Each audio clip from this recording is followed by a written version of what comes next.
Good morning and welcome back to Worship Wednesday with me, Megan, every single Wednesday right here on Practical Faith. Today I wanted to bring up to you guys a bit about a story that I truly enjoy back in the Old Testament in a book called Ezra. And it's where they were busy rebuilding the temple, and as they had laid the foundation, all of the old Levites and prophets, they all burst out crying, while all of the other people started rejoicing. And the reason the old Levites and prophets started crying is because they more than anything knew that temple before it was destroyed. They were mourning the old temple. And for them, this new start symbolized the death of the old. Whereas for the rest of the people who were rejoicing, for them, life couldn't continue until the temple had been rebuilt. And the temple couldn't be rebuilt until the foundation was laid. So they were rejoicing because finally life is going to continue.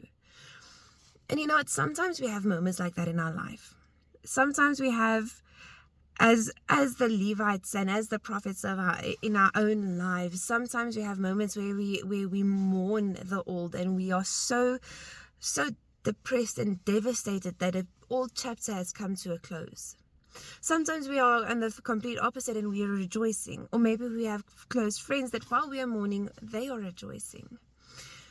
And you know what? At the end of the day, a new foundation means a new chapter. The Lord needs to build a new foundation in our lives in order to build a new temple, in order to start a new chapter, in order to start a new life, if you want to push it that far. And though the people around you might be rejoicing for your new temple being built, it is completely okay to mourn the old temple. You must just, the one thing, right, and I think that this is kind of also a tactic from the enemies, we must always just remember that the whole blessing is not to be mourned. Sometimes you take your mourning period, your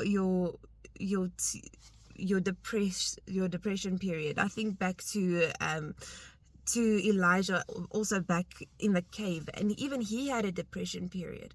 And you know, sometimes it's completely fine to have our depression period, but sometimes we must also remember, when the time is ready, get up and go rejoice with the other people that were rejoicing, because the new chapter, the new foundation, the new building, it's all a blessing.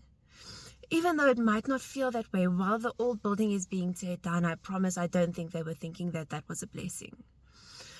And you know what, it was probably one of the most heart-sore things to them specifically, because the Levites and the prophets and the pastors and all of those people, they knew that was their basically, because they basically lived in the temple, that was basically their second home, or basically their home. So that I can promise you, it was not exciting when it was torn down.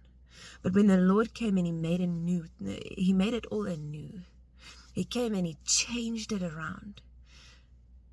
That is something, you know, sometimes the Lord does things and that we don't. Sometimes you just go, Lord, but why? Sometimes the Lord's plan is also still going to prevail, whether we want it to or not.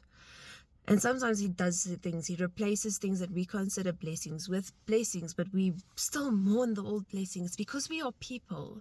We have emotion, and we were so grateful for those blessings, knowing that whatever is coming will be great.